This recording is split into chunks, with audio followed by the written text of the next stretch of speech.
I'm Nicole, and I'm here with Brenda. Brenda, do you want to tell everybody what you do?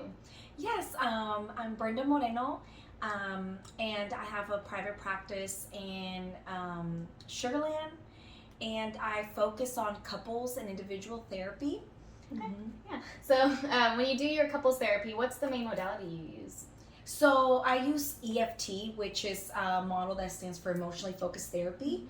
And the way the modality works is that we focus on just like deeper rooted issues that's going on. I explore the cycle. Typically, couples come in when they feel stuck in their relationship, in their marriage. They want to feel connected again, and I help them explore what's causing them to feel stuck in this negative cycle. And we work on communication issues, a wide range of things, but typically I just help them improve their communication. Okay. Nice. So what's the difference between EFT and regular couples therapy? So regular couples therapy and EFT are just very different. EFT focuses on more of the, like I mentioned, the deep-rooted issues that are going on. A lot of the stuff sometimes is very surface level in couples counseling, but EFT, we just kind of explore step by step the issues that are going on in the relationship. We focus a lot on emotions, feelings, what's going on in the relationship. And we just explore those emotions deeper, and we get down to like what is really causing these couples to feel stuck or unheard or not feel connected to their partners. What is the deep-rooted issue? Okay. So it's more than just like communication skills, or if you just change this behavior, then everything will be better. Exactly. Yeah, like it's not surface level, like, okay, here's like a tool, or here is like a handout for you to take home. No, we really bring in the issues into the session. What is really going on? Like, as if I was a fly on the wall, like, tell me about your last disagreement or argument. We bring that into the room, and then we like break it down step by step. Oh, cool. And it's very helpful for couples to understand, because they understand the patterns that they have been stuck in for quite some time, and help them understand themselves better and their partner a lot better. Yeah, because what I know about couples, I don't do too much couples therapy, but what I know about is they tend to start with some patterns that at first don't seem so bad, and then it just kind of gets worse and worse and worse and worse. So by the time they come to therapy, what are things looking like? Usually they just feel hopeless. Honestly, a lot of them just feel so hopeless in the marriage, in the relationship. They're feeling like they're at their wits' end. Some of them have thrown the word divorce already. So when they come in, they're just feeling just very hopeless, and they just need a safe place to talk and vent and feel mostly understood and validated, because a lot of the times they've been stuck in this negative pattern, and they just don't feel heard or understood. Okay, cool. So they start after the first session, they start to feel like it's a safe space, they're understood. What normally happens in the first session? In the first session, what I gather is a lot of information about them.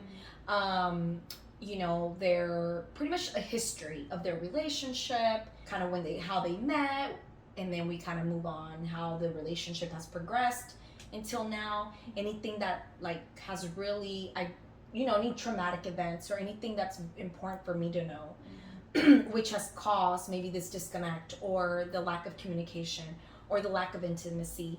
So those are the things that I'm like exploring or trying to figure out. If they have any children or not, that's also important. That plays a role. Things like that, things of that nature. Just getting to know them a lot better, and also explore the goals. Okay. Why are they there? What is the objective? What is it that they want to gather or get from therapy? Okay, perfect. So most people, what are they wanting when they come in? They're wanting to feel connected again with their partner. They're wanting to feel understood. They're wanting to feel validated. They want to improve their communication, their intimacy. They just want to honestly just feel heard and understood. Because typically in the negative cycle, they don't feel any of that. They feel so disconnected. They don't feel validated. They don't feel like they matter, or sometimes they may not even feel good enough. Sometimes they feel like they can't get it right with their partner. So I help them understand where those emotions coming from, and communicate those emotions in a place where it's safe and they're able to be vulnerable with one another. That sounds like it can be pretty rewarding. Yes. For a couple. Yeah. Yes, definitely. Most couples feel after the first session, we meet for individual sessions, and then after that, the third session, and every session after that's together, and they start to feel more connected, for sure, and they start to understand each other and see each other in a different light. Okay, cool. What's the purpose of the individual sessions? In the individual sessions, I explore childhood traumas, just anything that's important, family of origin, attachment styles, and that helps me understand a little bit more about them. And if, like, sometimes those things we know that they have an effect in your current relationship, your current marriage. So I explore all of those things in that individual session. Okay, so it's like what they're each bringing into the relationship from before the relationship or outside the relationship. Because sometimes in the past there's been, past marriage, like, they've been divorced before, there's stepchildren, there's been traumas, childhood traumas, maybe that they don't even realize that it's pretty much coming into the marriage. Right? It's playing a role in the marriage. Yeah, and that's hard to see. I think when you're in the marriage and or in the relationship and you're just feeling emotions, it's easy to kind of look at your partner and think that maybe they're the problem or maybe they're the one causing these emotions. But sometimes it's stuff that you're bringing in each individually. It's just learning how to validate each other and understand each other. Exactly. Yes, because it can be difficult when you don't understand the root of it. You just know that my partner's bringing this in. And I have no idea where it's coming from, why it's happening, but once you understand that it could be from his childhood or her childhood, then you're able to understand your partner, different. Like, you're able to understand that person a lot better. Yeah. What's an example of something that somebody might bring in from childhood and how it could affect the relationship with a partner? Having like a strained relationship with like a family member, such as like primary caregiver, like mom and dad, or sometimes it could be grandmother or grandfather, aunts and uncles. Sometimes they are the primary caregiver, so sometimes we see how sometimes those relationships, there were some unhealthy patterns there that they're also are coming up in the marriage or in the relationship. Oh, okay, so like I know we tend to in individual therapy, I work with people on their family of origin, and their patterns they learn from their parents tend to translate into their patterns outside as adults. So somebody who learns that parent might be criticizing them. If they mess up, they might think that their partner is constantly criticizing them. Is that kind of like that? Okay. Exactly, yes. And it plays a significant role if I'm feeling constantly criticized, or if I'm feeling constantly not loved or cared for, if that's how I felt that my parents made me feel. Then if my partner is making me feel that way again, then I may start to feel that way. I may start to think about my childhood, and that could be something that easily triggers me into that negative cycle. So what do you do? So if somebody knows that this is my trigger and I might be super sensitive to perceived criticism, how do you change that in the relationship, or what do you do with that information? Well, I help them understand like where it's coming from, why it's happening, and what could be causing the root cause of that situation.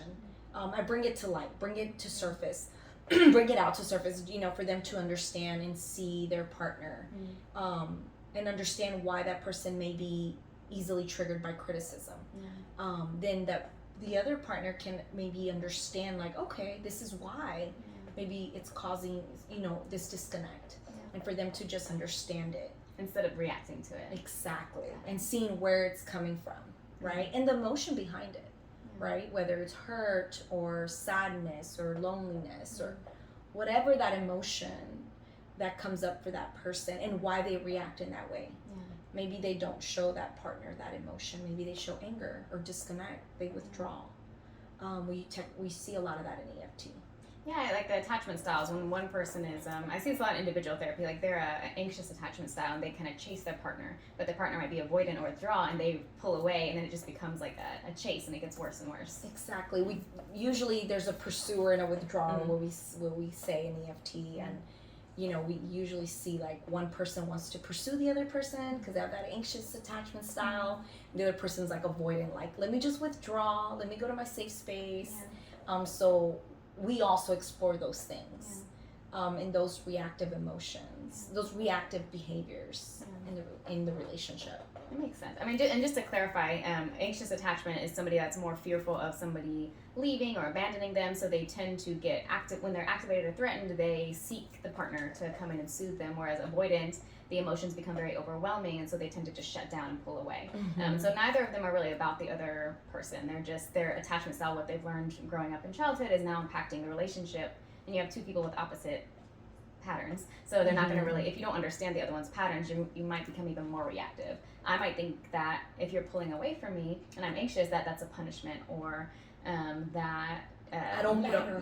I don't matter, you don't love me. And if I'm avoidant and you're like coming at me, then I might think that you just want to keep overwhelming me, or you're berating me with your emotions, or things like that. So and that's kind of I'm assuming what you see in your couples. How do you, when you have two people that are not understanding the differences between like what I do and what you do, how do you work with that? You just kind of bring it to light, and then what? Yeah, well, we do something in EFT called reenactment. Not reenactment, enactment. It's called. In EFT, we tend to do those things in session, which is called it's an enactment. Like you're kind of role playing. Kind of like role playing. Like what do I show you in the outside versus what's really going on in the inside? And we do an enactment where the partner shares that in the session with the partner. Okay. So they're able to see, like, in the outside I showed you this, but in reality, in the inside I'm feeling this. Okay. So it's more vulnerable emotions, because during the negative cycle, when they're in it, they're not doing that. Yeah. You know, so right, you're too caught up in the emotions, you're too heightened. Yeah, so we do that in the session. We do the enactment, and they're able to share that. And then we're able to explore that afterwards, like, how did that feel? And of course you praise the person who shared that in session. So it becomes safe. It becomes a safe place, and then it also becomes something, like, it's something different, and it feels different. And it's not natural at first, but you want to be able to get them to start doing this at home. You know, they're able to practice it in session in a safe place, and then they're able to go home and utilize this tool. I think it's important what you said is it doesn't feel natural, because a lot of times when people they go home and have these tools, it feels kind of like almost fake and silly. So to practice some of these things, like I'm feeling this, or I'm noticing that you're, you know, whatever, like describing the behaviors, and it feels funny, but the more you do it, the more it will become natural. Exactly. Yeah, and that's why we start practicing it in the session, so then they can go home and start to utilize the tools and the skills. That we know are useful. Instead of reacting in the moment. Which is hard to not react if it's been the pattern for so long. And like you said, people are coming in pretty late in the game typically for couples therapy. So it's hard to not fall into those patterns. But how often would you recommend couples are doing individual therapy to work on some of that stuff? So sometimes with couples counseling, sometimes I will recommend some individual counseling if as needed.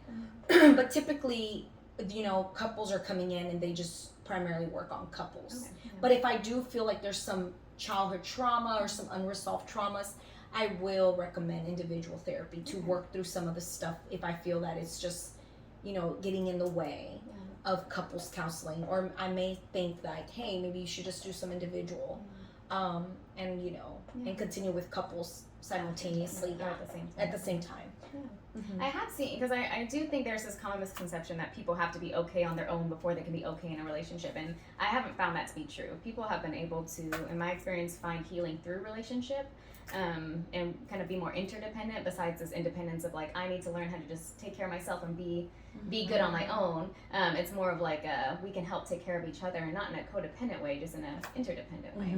Exactly. Yeah, definitely. And I think it's very helpful to be able to have each other to communicate with one another in a healthy way and connect, because that's really the key of EFT is how do we find a way to reconnect, to have that emotional intimacy, to be able to just share those vulnerabilities and those deeper emotions.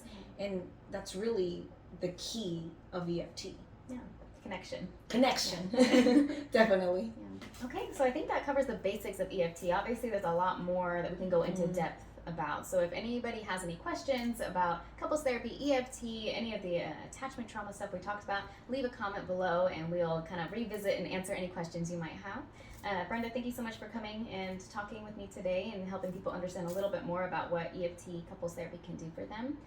Do you want to share just, you're in Sugar Land, so anybody watching from Sugar Land, if they want to schedule with Brenda, you do individual couples, and what kind of hours, what kind of services, how do people reach out to you? Yes, people can reach out to me on my website. I offer individual couples counseling in person or online through teletherapy. Yes, but feel free to reach out if you have any questions or concerns and we can get you scheduled. I offer evening appointments, weekend appointments, so I'm pretty flexible. So yeah, Perfect. reach out and thank you for having me. Yeah, thanks. Bye. Bye.